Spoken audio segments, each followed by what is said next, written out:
Spiral Napa Cabbage shrimp dumplings are the vibe today, so let's make some. Here is a rundown of everything you will be needing for this recipe, and you can always tweak it to your liking.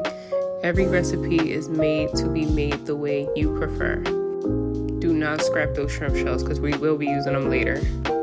Now you can do just as I'm doing, chop your shrimp up manually, or you can pop them in a food processor, whichever works for you.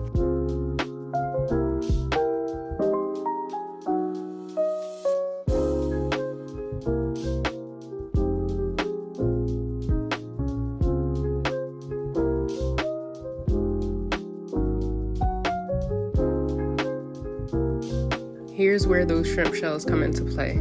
We're making our own Ponzu sauce. Yes. And I know that the original recipe, calls for bonito flakes and kelp, but we don't have those things, so we have to make do with what we got.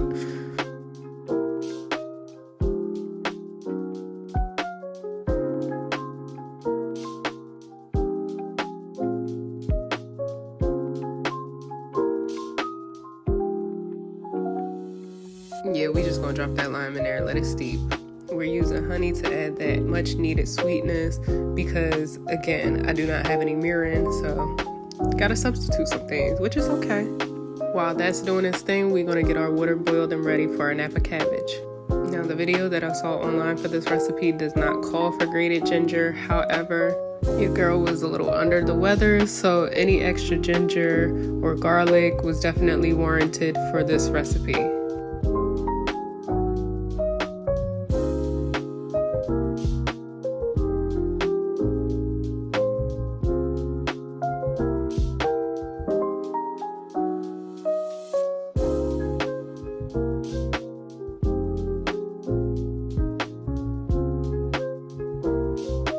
That's enough damn salt there, Willie.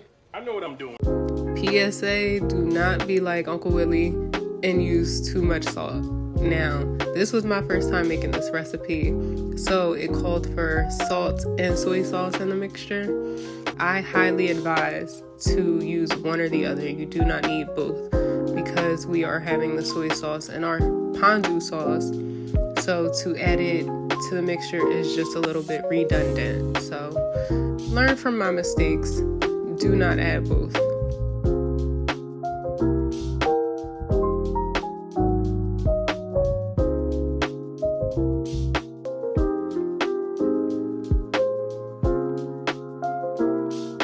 You see, that's just a splash, one too many. So as I said in the beginning, do not use both. However, if you do decide to use salt and soy sauce, add a tablespoon of sugar to cut it so it's not overly salty. And once that water is boiling, add your leaves. Let it cook for about 2 minutes and then remove it. Of course, put it in an ice bath. I do not have ice, so therefore I just put it in cold water.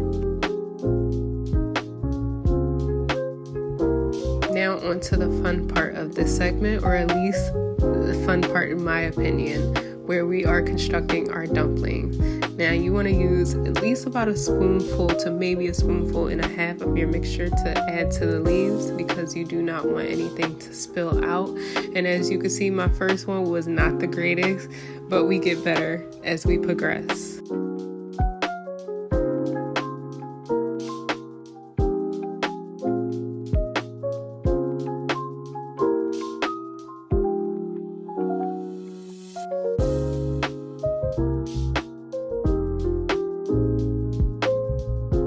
As you can see, I kind of switched up the method. I started from the bottoms and then some I started from the top. What worked well for me was starting it from the bottom, how I initially did them. So that's what I would suggest you do. Start at the bottom and then work your way to the top.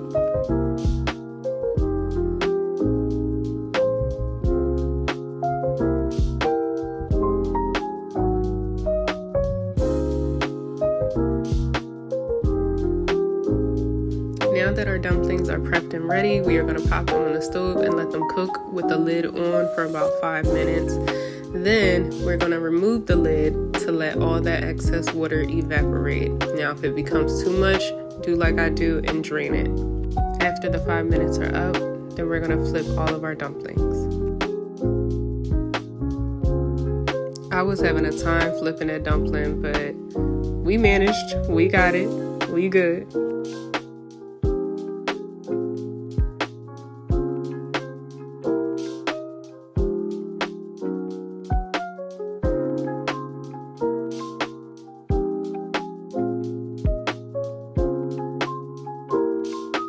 And that little peekaboo right there is why I suggest filling it from the bottom to the top instead of the other way around.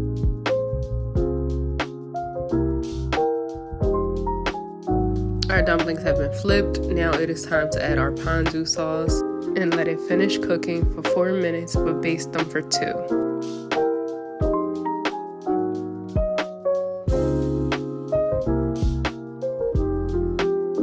Bon appetit, it is time to eat. Now look at those insides. You see how everything is cooked to perfection? The dumplings were juicy, savory, with a kiss of sweetness. Mwah!